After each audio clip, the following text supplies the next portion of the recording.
สบายดีพี่น้องมาจากกูทุกคนเด้อจ้ามันนี่อ้นมาทอดไข่พี่น้องทอดไข่ให้ออโต้ก็ให้ทอดไข่ให้ออโต้แล้วก็สิตำมะฮุ่งแล้วก็ต้มโครงไก่ย่างนี้นะ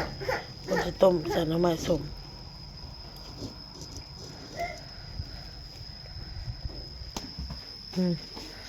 ออโต้เฮากะโต้ปิดหูน้องเป็นยังว่าคือแดงมานี่มีแนวกัดเด้อนี่ใช่มีแนวกัดในคันเลยอันนี้ได้ยังไงอุ้ยอุ้ยเอ้าเป็นยังไงลูกแม่กำลังทอดไข่ให้นี่โอ้ยมีแต่แนวกัดเลยเนี่ยโอ้ยอันนี้ก็หมดแดงตายอ้นก็เฮ็ดกินเด้อพี่น้องเด้อทอดไข่แล้วก็ให้ออโต้กินก่อนยันเราหิวคำใหญ่โพดลูกลดลงอีกหน่อยหนึ่งเด้อกินเก่าไรกินเก่าไรอ้นก็เสียนี่ข้างหมอกเนาะอันโครงไก่ที่ซื้อมามันนั่นน่ะมันเหลือนะพี่น้องใส่หัวสิไข่แล้วก็น้ำมันส้มเดี๋ยวอ้นจะใส่ใบมะกรูดลงพี่น้องใบมะกรูดลงเกลือเป็นนัวก็ใส่แล้วพี่น้องเดี๋ยวอ้นจะตำมะเขือใส่เนาะพี่น้องเนาะ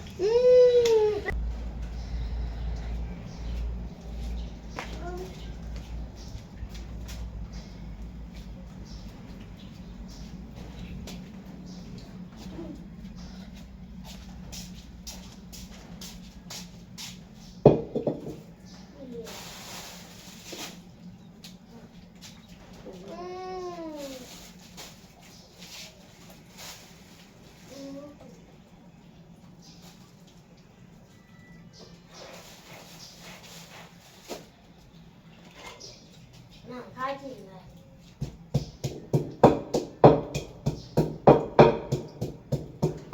มีน้ำเปล่าน้ำพี่น้องนะน้ำมีน้ำดื่มไปเบื่อน้ำมันได้นั่นมันค่ายอ่ะโตอยู่แล้วมันได้นั่นมันค่ายน้ำ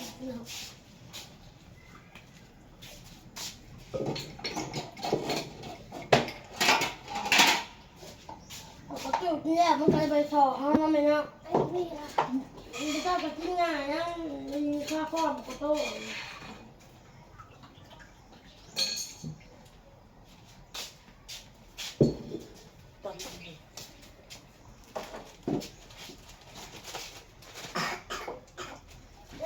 นายป้อนข่าว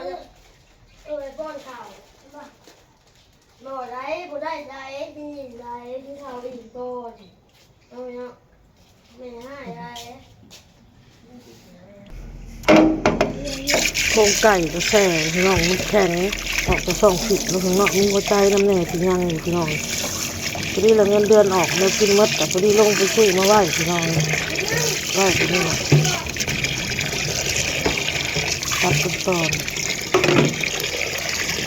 โครงไก่กับตับส่วนตับหัวใจเครื่องใน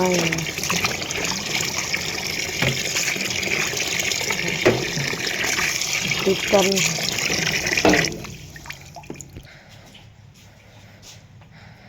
กินโอ้หิวข่าวกันฮะจะพาให้น้องกินก่อนลูกก่อนกินข้าวเลยดีใจแล้วมันมีแห้งแล้วนี่อย่าคายทิมฮะเดเห็ดดี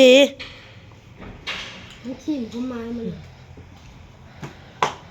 ได้จบอย่าลูกพ่อเห็ดได้อย่าพาเอาข่าวเต็มปากเจ้าต้องเบิ่งก่อนเจ้าจะใจฮ้อนป้อนข่าวไปให้เพิ่นป้อนข่าวอ้นจึงได้เห็ดกับข่าวซะแล้วเวลาออโต้กินอิ่มอ้นจะได้เห็ดนะพี่น้องสิตำมะฮุ่งเลยพี่น้องก็จะบ่นข่าวปกติก็จะเห็นที่เก่าเนี่ยตำมะฮุ่งแล้วก็แกงไก่ใส่น้ำมันส้มและ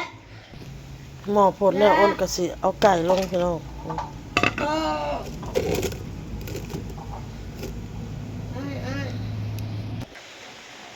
นั่นแหละโอ้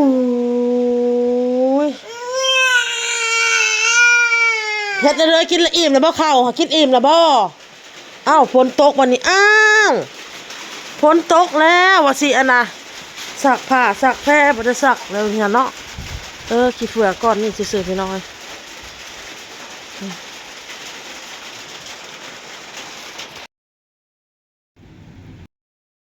วันนี้ก็แล้วเรียบร้อยต้มไก่เฮาพี่น้องถึงสิเป็นแค่โครงไก่แต่ก็เอามาปรุงแต่งเห็ดกินใส่เครื่องใส่อิหยังมากันหนากินเลยพี่น้องเลยเป็นตะกินเลยตะแซ่บอันนี้น้ำไม่ส้มพี่น้องอันนี้ก็จะเป็นนั่นโครงมันนั่นแหละครับนี่เด้อพี่น้องมดบัดนี้ค่ะพอดีละ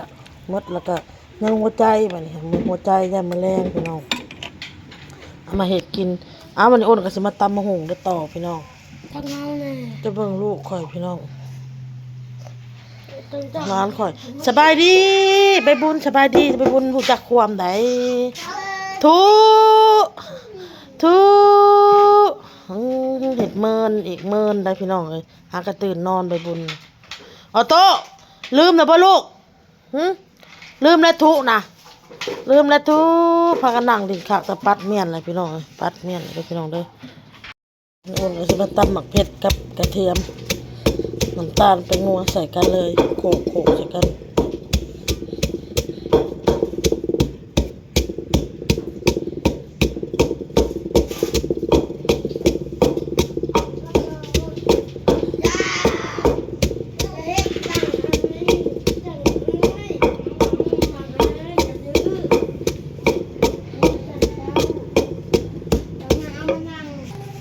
มันยังแม่ยังบ้านก็สิมาตำบักหุ่งเด้อป้าลุง ตำหูกินจ้า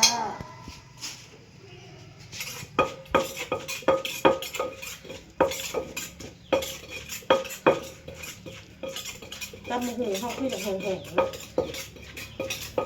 คือบ่มีน้ำมีนวลบ่มีหมักเล่นเด้อพี่น้องเด้อหมักเล่นบ่มี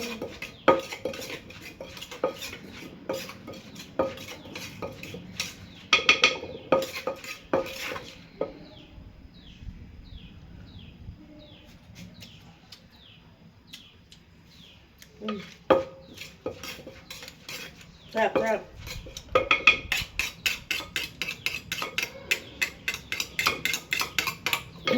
พอนี่พี่น้องแกงไก่ใส่ไม้ส้มเฮาเมื่อคืนนี่ก็แกงปลาใส่ไม้ส้มนะครับก็เป็นตะแซ่บอยู่ด้วยพี่น้องเด้ออันนี้ก็คือตำมะฮุ่งแต่ว่าขาดมักเล่นบ่มีมักเล่นพี่น้องแต่ก็แซ่บพี่น้องเนาะโอเคพี่น้องมาแซ่บๆนำกันเคลียร์โต๊ะแล้วลูกเสร็จโต๊ะเสร็จยังพี่น้องมาเอาจานเอาบ่วงมาบัดนี้จานเอาบ่วงมาลูกมาเลยพี่น้องอ้นก็สิกินยาได้บัดนี้มาลูกมากินยากันส้มน้องรู้สึกแบบบ่สบายในกระโตยนะรู้สึกเหนื่อยเพลียๆแล้วเป็นอะไรแล้วก็เที่ยวถ่ายอีกพี่น้องวัดนาเขาโทรไปเที่ยวถ่าย เฮ็ดจับไปอมนะผล ล่อเลียนแบบนี่แหละลาเฮ็ดนะว่ะ มันแซ่บเด้เลย ลาเฮ็ดนะว่ะ คุณลองเลย ยากันส้มลูกยากันส้ม มันกินบ่ได้ เอาไห่งามดีไห่นะโอ้ยตะคือผู้ใด พอมัน คือพ่อมันบอกฮะ พอมันจิ มันคือเจ้าถ้าบริบีไห่มาซะอะเต้ยอยากกินกันส้มน้ำแม่เป็นเมื่อยพี่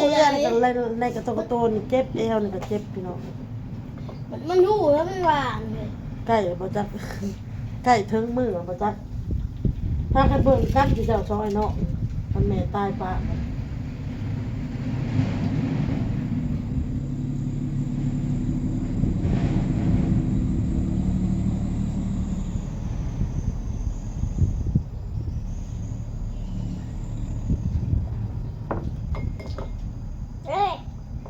นี่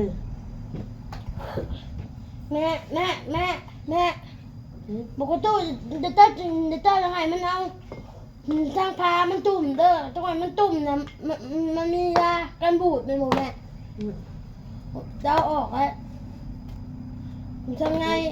งพา เอา มัน โตกินได้อยู่ปะวะกินน้อยหนึ่งลูกเด้อ มันกินกระดาษนั่น นี่เราเรียนเลย มันกินอะไรก็มันจิตมันส่งกินบุกินกินได้ดวงมันหายยังเด้อมันอยู่เป็นยาวานน่ะเป็นยาแซ่บๆน่ะให้มันกินแล้วหนึ่งงูมันบ่อยยาแล้วจะกินหมดได้ไหมงูน่ะแล้วหมดจะไปแล้วได้รักกันโซมเจ้าไว้เยอะ ไปแล้วพี่น้องคลิปนี้กะพ่อคลิปหน้าสบายดีบาย